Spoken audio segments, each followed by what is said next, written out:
Mbote balandi ya chaîne na biso tozana esengo ya kozala lisusu liboso ya etando na bino mpona kolakisa bino kolimba Nzambe oyo ezali 3e testament ete kombo Yesu Masiya komisama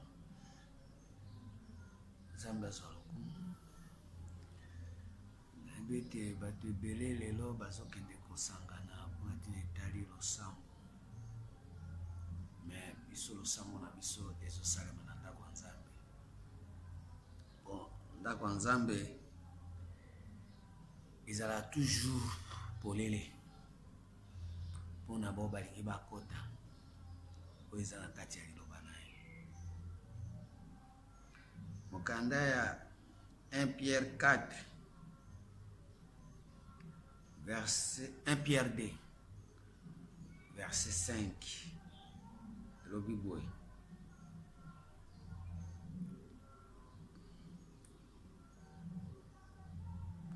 na 1 Pierre 2 verset 4 toloba: approchez-vous de lui, pierre vivante, rejetée par les hommes, mais choisie et précieux devant Dieu. Et vous-même, comme des pierres vivantes, édifiez-vous pour former une maison spirituelle, un saint sacerdoce, afin d'offrir des victimes spirituelles agréables à Dieu par Jésus-Christ. Car il est dit dans les Écritures: voici, je mets en Sion une pierre angulaire, choisie, précise, et celui qui croit en elle ne sera pas confus. L'honneur est donc pour vous qui croyez, mais pour les incrédules, la pierre qu'ont rejetée ceux qui bâtissaient et devenir la principale de l'angle et une pierre d'achoppement et un rocher de scandale. Approchez-vous de lui, pierre vivante. C'est-à-dire, tant que vous poussana, il faut que poussana et pas ya libanga ou ils en bon ou ils ont bougé. Pierre vivante. Pour ce que poussane na libanga ils ont bougé au continent na kati ya ndako Nzambe te. Po ndako Nzambe batongaka ngo na libanga. Mais singe libanga wana eza libanga eza na bomo. Pierre vivante. Eza pierre o ezo faire bateau, ozo mona ngo ezo ningana, libanga ezo bouger. Deutéronome 32 verset 12 à 13. L'Éternel seul a conduit son peuple. Il n'y en avait avec lui aucun Dieu. Banzambe msusu bazalaki te. Éternel ye mokonde azo conduit ba peuple naye. Puisque pierre vivante place ezali, Éternel kaka ye mokonde a conduisaka ba peuple naye. Il a fait monter sur le hauteur du pays. Et Israël a mangé le fruit des champs. Il y a fait sucer les mières du rocher, l'huile qui sortait du rocher le plus dur, pierre vivante, l'huile qui sortait des rochers le plus dur, les banga ozali makasi mingi. Ndeko nangai, na kati ya libanga mafuta ndezo sopana.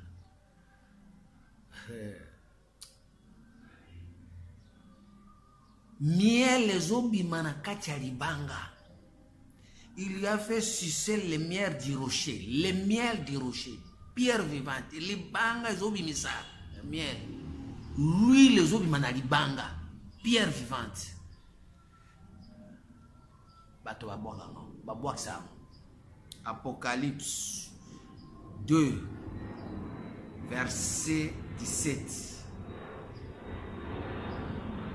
Apocalypse 2 17. Que celui qui a des oreilles attende ce que l'Esprit dit aux églises. À celui qui vaincra, je donnerai de la manne cachée et je lui donnerai un caillou blanc. Un caillou blanc. Et si ce caillou est écrit un nom nouveau, que personne ne connaît, si ce n'est celui qui le reçoit. Pierre vivante, ils ont des cailloux blancs. Cailloux blancs, ils ont des pierres vivantes.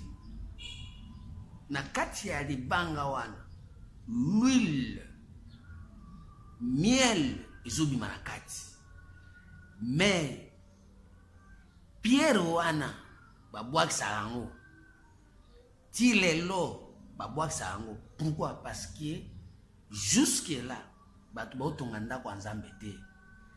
AG 1-2 bato baotonga ndako ya Nzambe te po soki otongi ndako ya Nzambe fo tonga yango na libanga. AG 1-2 AG 1-2 libanga wana ezali mais bato balinga yango te. AG 1-2 Ainsi par l'Éternel des armées, ce peuple dit, le temps n'est pas venu le temps de rebâtir la maison de l'Éternel. Abitango ezana na kotonga ndako ya Nzambe te. Oyo ezatanga kotonga ndako na biso. Bandako na biso nanu. Ya Nzambe na sima. Ainsi par l'Éternel des armées, ce peuple dit, le temps n'est pas venu le temps de rebâtir la maison de l'Éternel. C'est pourquoi la parole de l'Éternel leur fut adressée par Agé, les prophètes à Simon. Et c'est le temps pour vous d'habiter vos demeures. La briser, car cette maison est détruite. Ainsi parle l'Éternel. Ainsi parle maintenant l'Éternel des armées. Considérez attentivement vos voies. Vous semez beaucoup et vous recueillez peu. Tellement botiki kotonga ndako ya Nzambe, bozo semer mingi, mais bozo récolter muke. Pourquoi? Pour taya ko rebâtir ndako ya Nzambe na libanga, pierre vivante, caillou blanc, esika l'huile ezobima, esika miel ezobima, na kati na rocher, bobo yango, mais botongi ka ndako na bino, à ce moment-là, boko semer mingi, mais boko récolter muke. Boko tia biloko ebele na mabele. Nzambe sala e, Nzambe sala ngabo, pesa ngabo ye, Nzambe pesa ngabo. Bo seme beaucoup, mais tant on va ta résultat boy, eloko anyo so ezate. Ozoka muke. Vous semez beaucoup et vous recueillez peu. Vous mangez et vous n'êtes pas rassasiés. Vous buvez et vous n'êtes pas désaltérés. Vous êtes vêtus et vous n'avez pas chaud. Les salaires de celui qui est engagé tombe dans un sac percé. Ata ba futi yo, li futi na yo ezo kpea na kitungo etoboka. Po li bange zate. Ainsi par l'Éternel des armées, considérez attentivement vos voies. Montez sur la montagne, apportez du bois et bâtissez la maison. J'en aurai de la joie et je serai glorifié, dit l'Éternel. Vous comptiez sur beaucoup et voici, vous avez eu paix. Vous l'avez rentré chez vous, mais j'ai soufflé dessus. Pourquoi, dit l'Éternel des armées, à cause de ma maison qui est détruite. Vous détruisez ndako ya Nzambe, esika libanga ezali, esika l'huile ezali, esika miel ezali, lisika libanga kayubla ezali, bo détruire yango. Bandeko na ngai, yango moni bozo seme beaucoup, bosa ba prière mingi, mais résultat muke. Bozo tia ba semence pele na mabele, na ngi Nzambe asala boye, na ngi Nzambe aloba boye, na ngi Nzambe apesa boye, na ngi mais kotala bo résultat za muke. Parce que vous avez un souci à libanga te. Kotonganda kwa Nzambe na libanga te. Tandis que vous vous appréciez chacun pour sa maison. Mutu na mutu azaka souci andako na ye.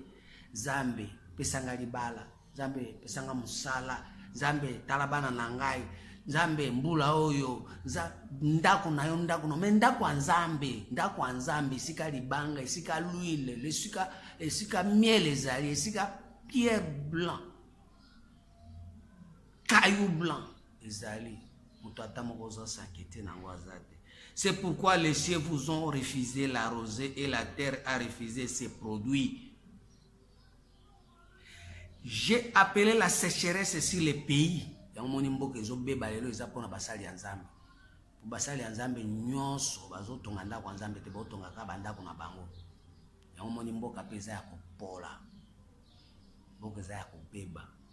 J'ai appelé la sécheresse sur les pays sur les montagnes, sur le bleu, sur le mou, sur l'huile, sur ce que la terre peut rapporter sur les hommes, et sur les bêtes, et sur tout le travail des mains.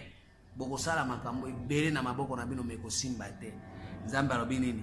Amemi sécheresse bokauki. Pasi eleki enjala eza pona po bato bakoka kotonga ndako ya Nzambe te, bana susi ya pierre le caillou blanc te. Esika caillou wana ezali miel ezobima na kati ya libanga. Psaume 114 verset 8. N'habitez sur Mutumoko Azoka Makambo. Psaume 114 verset 8. Elobini. Psaume 114 8.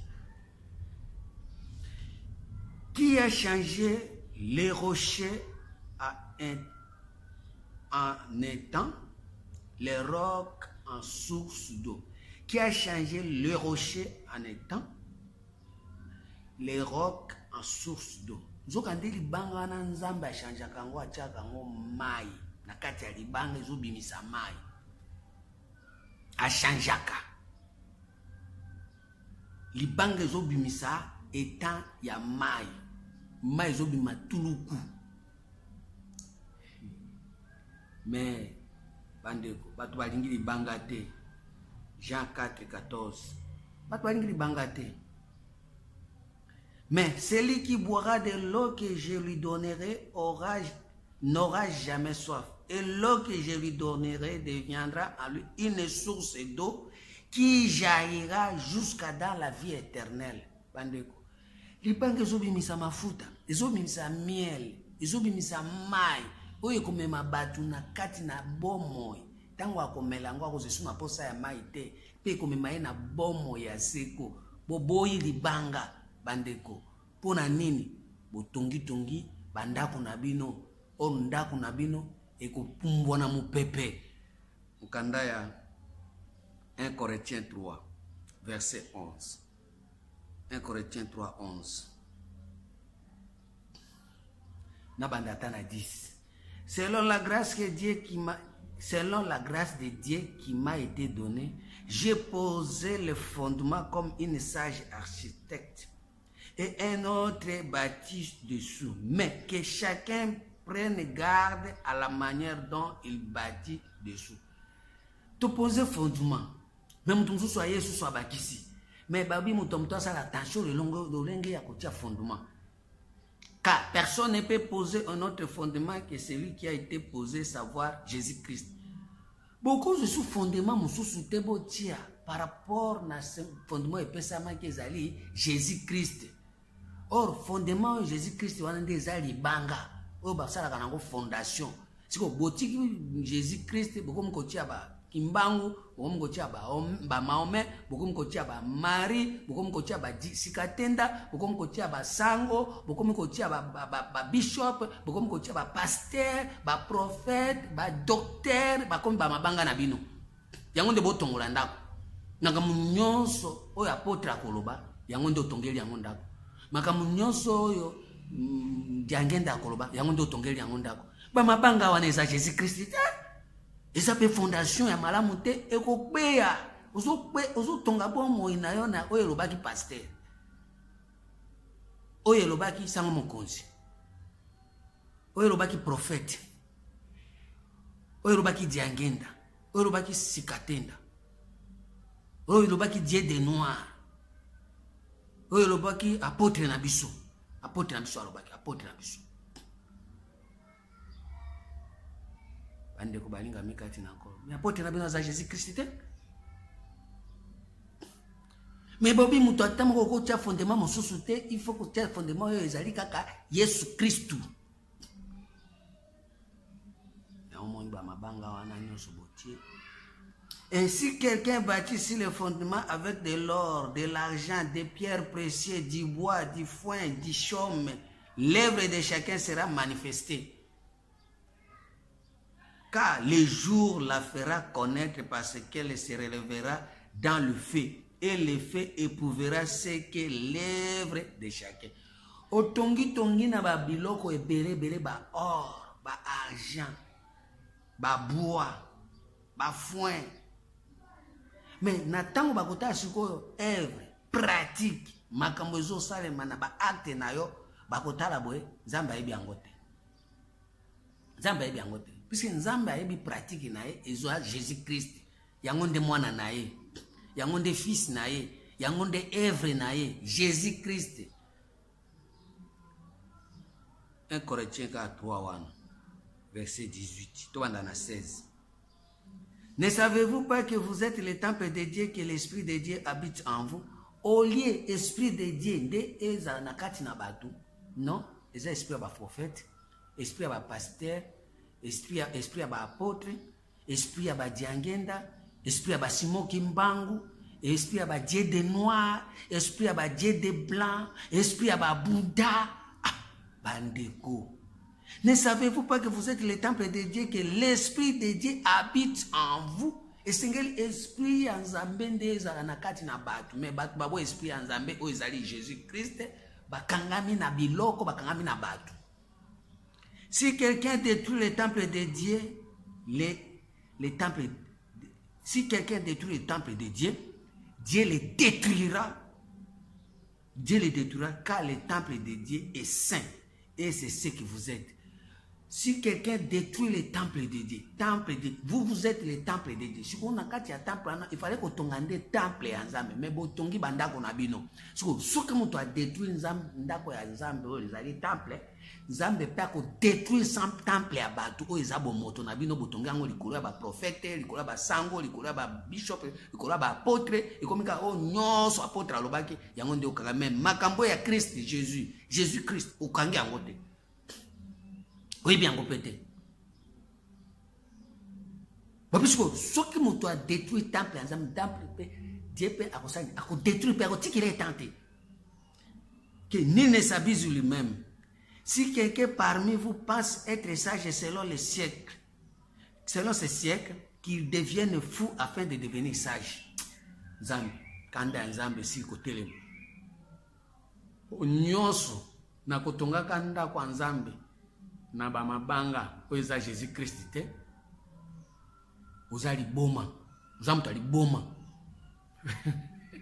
soko tongi ndako ya nzambe o eza temple ya nzambe o eza bomo inayo na ba mabanga mususu eza Jésus Christ te ozamuta li boma puisque ozande na siècle oyo ezolakisa yo ba pasteur ezolakisa ba prophète ezolakisa ba bishop ezolakisa ba apôtre, ils ont la Kimbangu, ils ont la Dieu de noir, Dieu de blanc, Dieu de chocolat, Dieu de rouge.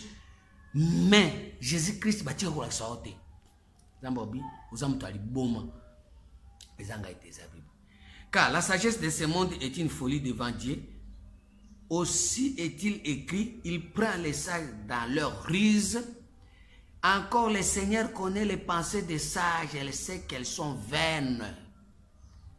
Les pensées de sages, elle est vaine. Pourquoi? Parce que pasteur, apôtre, Kimban, Tiangen, Dieu de noir, Dieu de blanc, Baolega, Baba vanité, tout est vanité. Baba vaine, vanité. Ils en enfants et pelé. Que personne donc ne mette sa gloire dans des hommes. Bato nyonso no kopota pata mutu atamoka chagwa likona bangote. Oh prophète Branham azamutu. Maudit soit quiconque. Maudit soit celui qui se confie à l'homme. Prophète Branham azamutu. Si on se confie à eux, aux maudit. Que personne donc ne mette sa gloire dans des hommes, car tout est en vous. Soit Paul, soit Apollos, soit Branham, soit Kimbang, soit Djangenda, soit Marie, soit Joseph, soit Paul, soit Apollos, soit Céphas, soit le monde, soit la vie, soit la mort, soit les choses présentes, soit les choses à venir. Tout est en vous. Et vous êtes en Christ, et Christ est en Dieu. Christ est en Dieu. Kimbango amutu nzambe te. Maome amutu nzambe te. Allah amutu nzambe te. biloko nyonso wana eza makambo na bino nzambe abika ya Christ po ete soki Christ Hébreu 10:5 soki Christ amonani. C'est pourquoi Christ entra dans le monde. Ce que Christ a continué à mourir, dit, tu n'as voulu ni sacrifice ni offrande, mais tu m'as formé un corps. Christ ayaka makamba ba sacrifice te, ayaka makamba ba offrande te, ayaka makamba ba mbongo te, ayaka pe makamba ma bonja te. Oh église yondo pesi ebere nzamba ayebio, yondo pesi offrande nzamba ayebio, yondo pesi muke nzamba ayebio te. Biloko wana Christ ayelaka biloko wana te. Qui n'a voulu ni sacrifice, ni holocauste, ni offrande. C'est pourquoi Christ est entré dans le monde. Dit, tu n'as voulu ni sacrifice, ni offrande, mais tu m'as formé un corps. Tu n'as agréé ni holocauste, ni sacrifice pour le péché. Alors j'ai dit, voici, je viens dans les rouleaux du livre. Il est question de moi. Qui? Christ. Pour faire, oh Dieu, ta volonté. Christ, quand on a la volonté en Zambie. Mahomet a sa volonté en Zambie. Allah a sa volonté en Zambie. Kimbango a sa volonté en Zambie. Marie a sa volonté en Zambie. Joseph a sa volonté en Zambie. Paul a sa volonté en Zambie. C'est face à sa volonté en Zambie. Même Jésus a sa volonté en Zambie. Jésus a sa volonté en maman. Il y a un moment où il y a un bunga qui moi abisopo nyonso abisobo. To luka lukonga tata na. Pe alanda ki bango akitina bango so tanga mukanda ali ki dekuna. Jésus alandi bango pe akitina bango. Il y a ko matana bango akitina bango. Mais Christ nde azalaka toujours ko mata. Amataka.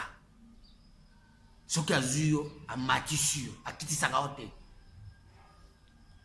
Après avoir dit d'abord, tu n'as voulu et tu n'as agréé ni sacrifice, ni offrande, ni holocauste, ni sacrifice pour les péchés, c'est qu'on offre selon la loi.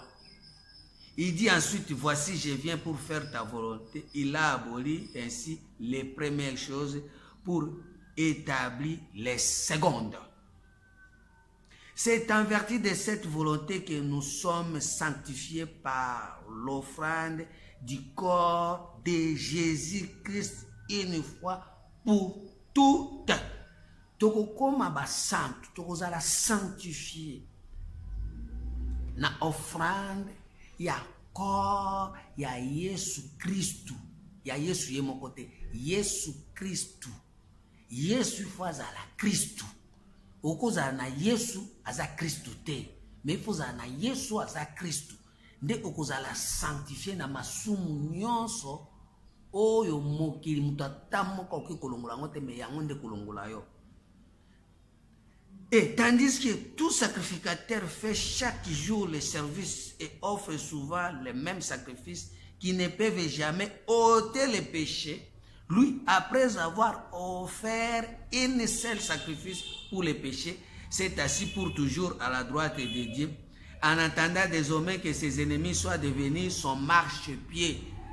Afandi en attendant, afandi na droite ya tata en attendant, ba ennemi na nyonso bazala bas na se ya makolo na ye abanda ko tambisa makolo tango amboli tango zo tambisa makolo na ye otali na se na mabele omoni banguna na nyonso batandami na se terre à terre baza na sagesse terrestre diabolique démoniaque, car par une seule offrande il a amené à la perfection pour tous ceux qui sont sanctifiés. Car par une seule offrande, il a amené à la perfection pour toujours ceux qui sont sanctifiés. Pour toujours ceux qui sont sanctifiés. C'est ce que le Saint-Esprit nous atteste aussi, car après avoir dit, voici l'alliance que je ferai avec eux. Après ce jour-là, dit le Seigneur, je mettrai mes lois dans leur cœur et je l'écrirai. Et je l'écrirai dans leur esprit. Akokoma suna Bible te, akokoma suna brochure te, akotia ngonde na mutema, akokoma na molimo bandeko, akokoma na nzoto te. akomango na molimo makambo ya nzambe siko tango Jésus Christ azoya po ete asa volonté ya tata na ye aza na likolo tata na ye aza na se te moto asalaka volonté ya tata na ye aza na se eza Jésus oyo azanga Christ mais Jésus soki aza Christ asalaka volonté ya tata na ye oyo eza ya likolo bandeko balingami kati na nkolo. Je ne me souviendrai plus de leurs péchés ni de leur iniquité. Or, là où il y a le pardon des péchés, il n'y a plus d'offrande pour les péchés. Ce qui nous bat pas ça offrande de béré pour nous juif offrande il y a corps du Christ pour Christ nano yemoko à se offrir te à continuer te à mi pesite à mi kabite à mi tumbimbe kate à mi pesimbe kate ndio moni ba offrande za ya ba mbongo ya ba dollar ya ba kitunga ya ba panier ya makambu kili mais soki Christ aye yemoko offrande yemoko mbongo ami bwaki ami kotisi na kitunga alimbisi ba masumu ba offrande za isusu te ba sacrifice za isusu te ba lokosi za te mais soko moni na ba église na bino bo pesa offrande ti lelo eba ke Jésus Christ nano ayete po soki ya kosala volonté ya tata na yo aza na likolo aya kosala volonté ya ba mama na ye to baza na se lokwa ba Marie. Luc 2 verset 48. Luc 2 48 elobi boye.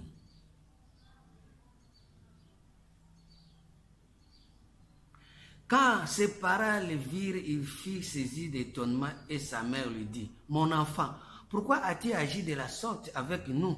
Voici ton père et moi, nous te cherchons avec angoisse. Il leur dit: Pourquoi me cherchez-vous? Ne savez-vous pas qu'il faut que je m'occupe des affaires de mon père? Marie a dit que Jésus a zalagapé na Christ. Marie a dit que Jésus. Je y a na Jésus. Or Jésus c'est la parole faite chair. Or Jésus peut ils appellent parole au kosa la paix et sur les paroles que je vous ai dites sont esprit et vie.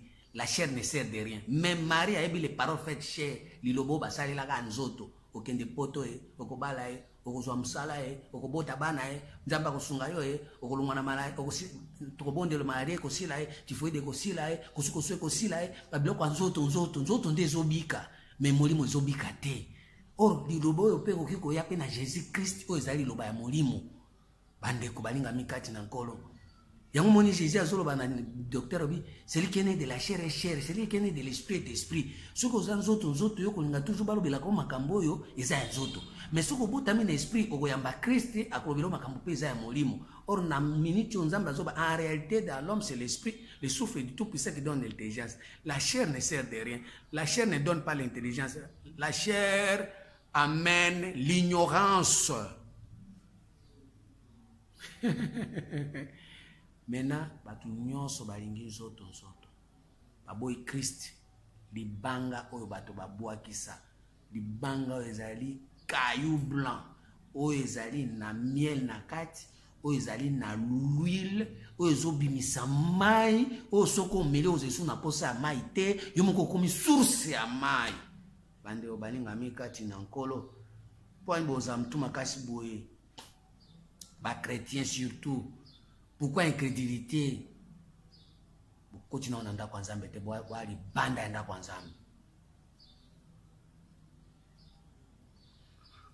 Mais ils ne comprirent pas ce qu'il leur disait. Marie, parent à Jésus. Tango azoyebisa bango boyebi te ke ngana yaki pona sa volonté ya tata na ngai. Marie na Joseph tellement bazaki ba tata na ya nzoto na mama na ya nzoto. Bazai koyeba makambo ya molimo te. Or stango yazoba makambo ya tata azoba makambo ya molimo. Dieu est esprit. Les vrais adorateurs adorent le Père en esprit. Mais bango bazo adorer Nzambe tata na ye na nzoto. Yango bazo comprendre makambo oyo Jésus azoloba te po. Or Jésus azolinga alobela bango makambo ya Christ. Puis il descendit avec lui puis allait à Nazareth. Il descendit. Ah Jésus a tosi ba kodina. Or ce que azalaki Christ anga tosa bango te. Ici, Jésus, il descendit. Jean 8, verset 21. Jean 8, 21. Jésus leur dit encore, je m'en vais et vous me chercherez et vous mourrez dans votre péché. Vous ne pouvez venir où je vais. Parce que bino bolingi toujours to descendre na bino, to kitaka na bino, to lobela makambo ya terre à terre, to lobela makambo ya buzoba, to ba makambo ya ba apôtre, ya ba kimbangu, ya ba Mahomet, ya Dieu de noir, Dieu bolingi to kita. Ole to ba makambo ya tata, makambo ya likolo, no bolingi yango te. Bolinga to ba makambo ya ba sese. Siko ngana konkende. Beaucoup comme ici quand azati beaucoup fait la kakawan, beaucoup fait la kana ba prophète na bino, beaucoup fait la ba pasteur na bino, beaucoup fait la ba apôtre na bino, ba daji, ba jangenda, ba Mahomet, ba Marie, beaucoup fait la kawana. Jésus leur dit encore, je m'en vais et vous me chercherez et vous mourrez dans votre péché. Vous ne pouvez venir où je vais. Sur quoi les Juifs dirent, se tuera-t-il lui-même, puisqu'il dit, vous ne pouvez venir où je vais. Il leur dit, vous êtes d'en bas. Il descendait, Naba Marie. Vous êtes d'en bas. Il descendait, Naba Joseph. Il leur dit, vous êtes d'en bas. Moi, je suis d'en haut. Vous êtes de ce monde. Moi, je ne suis pas de ce monde. C'est pourquoi je vous ai dit que vous mourrez dans vos péchés, car si vous ne croyez pas ce que je suis, vous mourrez dans vos péchés. Vous avez toujours trouvé la makambo à terre à terre. Vous avez toujours trouvé la makambo place où les banga où ils ont bomoi ezaki. Vous avez trouvé la makambo ezali na ba or, ezana ba bois, ezana ba pierre bokiko bulongola, mais où ezana Christ, les banga pierre vivante, bolingi angote. Tant que tu as une révélation, maintenant, ils ont passé, ils ont compliqué. Dès que tu as troublé à Abisso, à Bungi Sabiso. Non, Bungi Sabino. Quand Bungi Sabino, vous aurez rejeté pierre vivante. Ah, mais je vais mourir mon ego. C'est pourquoi je vous disais que vous mourrez dans vos péchés. Car si vous ne croyez pas ce que je suis, vous mourrez dans vos péchés. Dans 28. 28. Et le Bible. Jésus donc leur dit, quand vous aurez élevé les fils de l'homme, alors vous connaîtrez ce que je suis, et que je ne fais rien de moi-même, mais que je parle selon ce que le Père m'a enseigné. Ce que vous n'ongolingay, na babiloko ya ba mari balinga, bolongolinga babiloko ya ba apôtre, biloko ya ba prophète, bolongolinga na babiloko ya ba pasteur, bolongolinga na babiloko ya ba kimbang, bolongolinga na babiloko ya ba Dieu de noir, bolongolinga na babiloko na bino nyonso wana. Botombolinga esiko na likolo nde bokoyeba ke naza nani. So bozo kotisa ngaka na ba makambo na bino wana. Ya ba Paul, ya ba Silas, ya ba prophète, bokoyeba ngai te. Bokozwa libanga te, bokotonga ndako nzambe te, bokotonga bandako na bino. Pe bandako na bino mpepe ko bandako landango.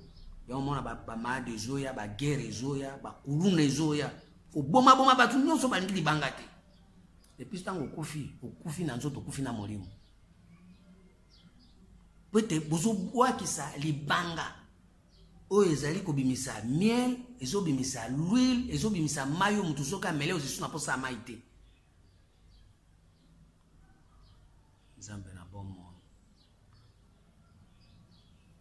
Colossiens 3 verset 1. Si donc vous êtes ressuscités avec Christ, cherchez les choses d'en haut où Christ est assis à la droite de Dieu. Affectionnez-vous aux choses d'en haut et non à celles qui sont sur la terre, car vous êtes morts et votre vie est cachée en Christ et en Dieu. Si vous êtes morts,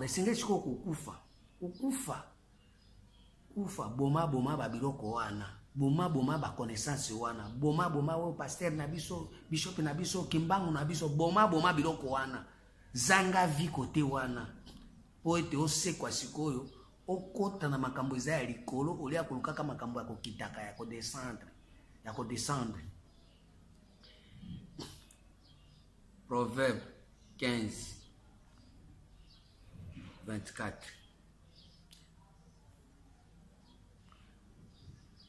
Pour les sages, les sentiers de la vie mènent en haut. afin qu'il se détourne du séjour des morts qui est en bas. C'est-à-dire que nous sommes terre à terre, dans le séjour des morts. Baza bibembe bakufi bafandi kuna bazolo bakaki nzambe azana bomo mokotala bwe ngongo ezobimate peme ezate nzambe azana bomo me ngongo ezokate libanga ezobujite nzambe azana bomo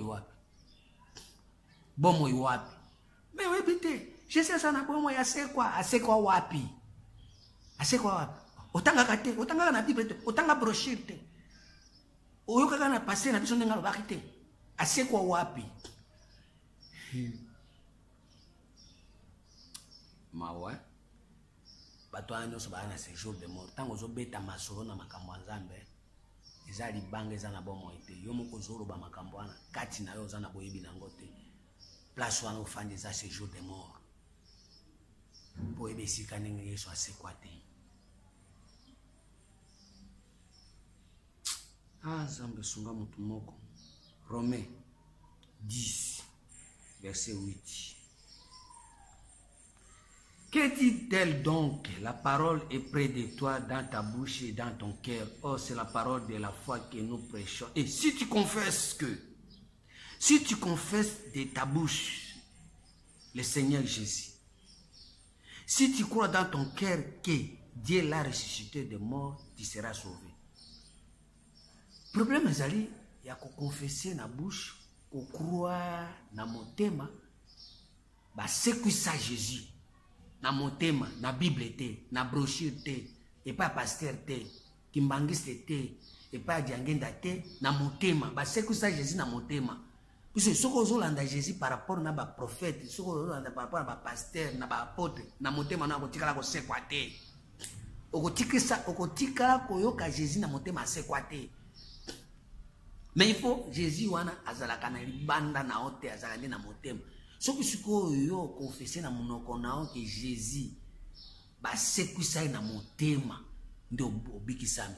Po libanga wana bakuta ngo na motema, bakuta ngo na ndako na mutu te, bakuta ngo pa apote te. Po libanga na yo kayu blanc ezaka libanda mutu te. Bande ko balinga mikati na kona bandenge nini? Nalo bandenge nini? Ezaka libanda mutu te. De Daniel 2 verset 44. Daniel 2 verset 44. Dans le temps de ce roi, Dieu des cieux suscitera un royaume qui ne sera jamais détruit et qui ne passera point sous la domination de notre peuple. Il brisera et anéantira tous ces royaumes-là et lui-même subsistera éternellement.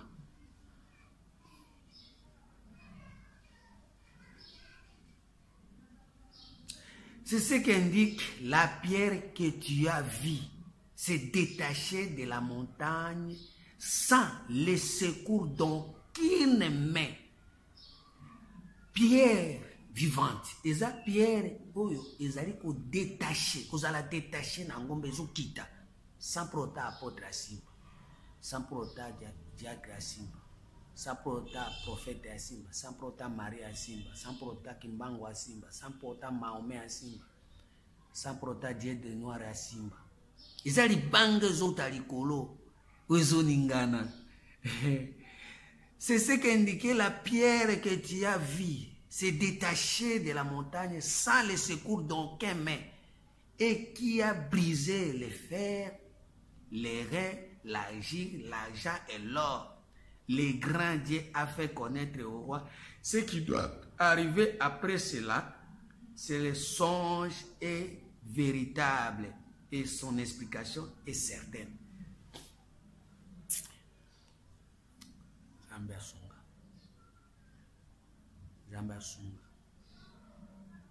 34, Daniel 2, 34. Tu regardais lorsqu'une pierre se détachait sans le secours d'aucun main, frappa les pieds de fer et d'argile de la statue et les mit en pièces. Et ça, les bango ezo kita ça au secours ya mutu. Puisque So basekwisi Jésus na motema bakosekwisa ete mpona kopesa lokumu epai ya mutu mosusu, epai ya pasteur te, epai ya apôtre te, epai ya diacre te, epai ya Ndiangenda te, epai ya Sikatenda te, epai ya Dieu de Noir te, epai ya Mahomet mpe te. Po tango libanga wana ezokita kobrise mabende biloko nyonso oyo ese etongama na bomo ya bato, tango Jésus azosekwa na motema, azosekwa po azala Christ, asala volonté kaka ya tata na ye, aosala su volonté ya Marie te, aosala volonté ya Joseph te, aosala volonté ya sango mokonzi te, aosala volonté ya apôtre te, aosala volonté ya diacre te, aosala volonté ya ba Dieu de Noir te, Dieu de Blanc te, même Dieu de ciel baosala volonté na ye te. Bande balinga mikati na nkolo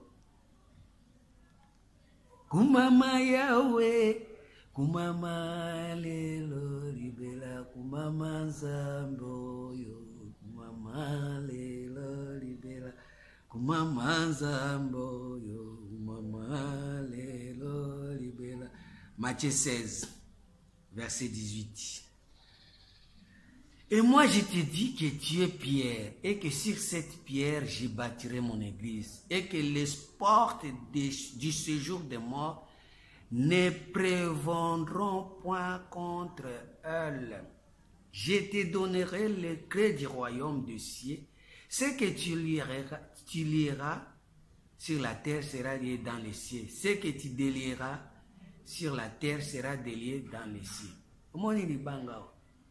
So bapesi yo église efungwami, bayebanso bakoya soko lingo kanga bango bakota te bakota te, so biofungola pe bakota bakokota po ete libanga efandi baporte ya séjour de mort ekorenye lisusu te, esika nini bawa bafandi bolobaka makambo ya Yesu bofungoli porte ya séjour de mort, bato bayebi makambo ya Nzambe te, libanga ezobouge te.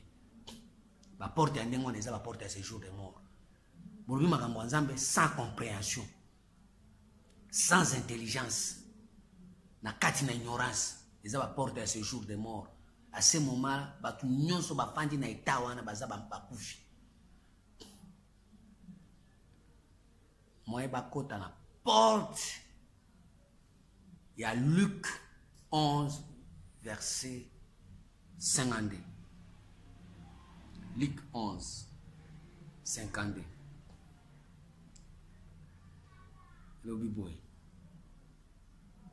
Malheur à vous, docteurs de la loi, parce que vous avez enlevé la clé de la science. Vous n'êtes pas entrés vous-même et vous avez empêché d'entrer ceux qui le voulaient. Malheur à vous, docteurs de la loi, parce que vous avez enlevé la clé de la science. Fungo la porte en eza science mobile. Bolongo liango, binomo bokoti te.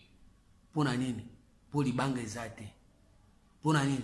Po Yesu asekwi na motema. Mais asekwi ka na ba Bible, asekwi na ba papier, asekwi na histoire, asekwi na ba brochure, asekwi na ba bâtiment. Yesu azalia, Yesu asekwi na bâtiment, mais na motema eloko ite. Bolongoli clé ya science. Bokoti te, bozo permettre pété, bao balingi bakota. Matthieu 23, 12 à 13. Quiconque se lèvera sera abaissé. Yo docteur de la loi, ozana clété, otombwami, baokitsalo. Ofungoli porte ya science te, o mati. Nga déjà, nazana bato ebele, na tondi sa église, na tondi sa na salabwe, o mati, baokitsalo. Quiconque se lèvera sera abaissé et quiconque s'abaissera sera élevé. Malheur à vous, scribes et pharisiens hypocrites, parce que vous fermez aux hommes les royaumes des cieux. Vous n'y entrez pas vous-même et vous n'y laissez pas entrer ceux qui veulent entrer. Pour kangeli bato royaume des cieux. Bokotite, bolingi pete bato bakota. Bandeko baninga mikati na nkolo. Bandeko baninga mikati na nkolo. Luc 10 verset 20. Cependant Cependant, ne vous réjouissez pas de ce que l'esprit vous sont soumis, mais réjouissez-vous de ce que votre nom, de ce que vos noms sont écrits dans les cieux. Sepela so kombo na yo et comment mi wapi na cieux. Ba fungoli bio na no porte à royaume des cieux. Ba fungoli yo porte kombo na yo tali na cieux et koti.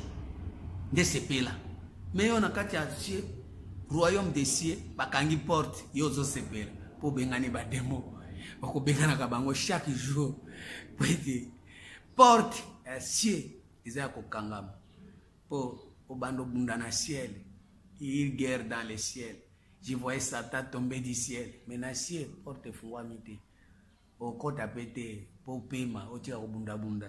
Na ke prière, na ke mayangani, na ke bunda na bademo, tous en combat spirituel, ou api na ciel. Au bunda ka tout le temps. Yamoni ba ça toujours répétition, ba au bengani ba ye, ba pose au bunda na ciel. Mais fungola ba fungolo porte à royaume des cieux, ba fungolo porte à science. Kota na kati ya science otika bitumba. Po science wana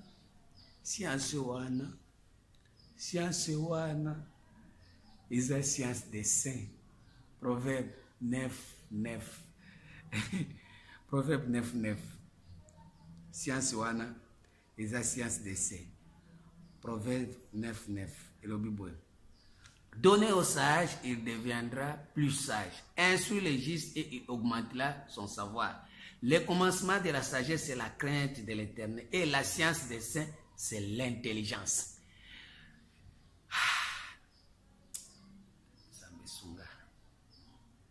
Sambesunga. Colossiens 2. La science des saints, c'est l'intelligence. Colossiens 2.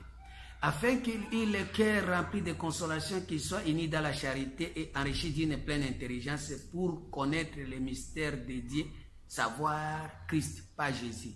Connaître les mystères de Dieu, savoir Christ, pas Jésus, pas Mahomet, pas Diangenda, pas Marie, pas Sango Mokonzi, pas apôtre. Mystère de Dieu à Christ. Mystère dans lesquels sont cachés tous les trésors de la sagesse et de la science.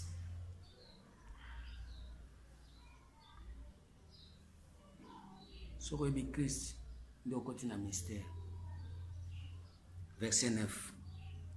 Car en lui habite corporellement toute la plénitude de la divinité. Christ. Verset 8. Prenez garde que personne ne fasse de vous sa proie par la philosophie et par une vaine tromperie, s'appuyant sur la tradition des hommes, sur le rudiment du monde et non sur Christ. Car en lui habite corporellement toute la plénitude de la divinité. Omoni ndenge tozoya boye libanga oyo tozoya na troisième testament eza na kati ya plénitude ya Nzambe. Bonzambe mobimba. Tikete kombo ya Nzambe oyo aza na bomoi. Libanga oyo ezobouger. Et on me la libère ne ba bato comprendre. Et tikala bona comme Jésus Christ. Amen.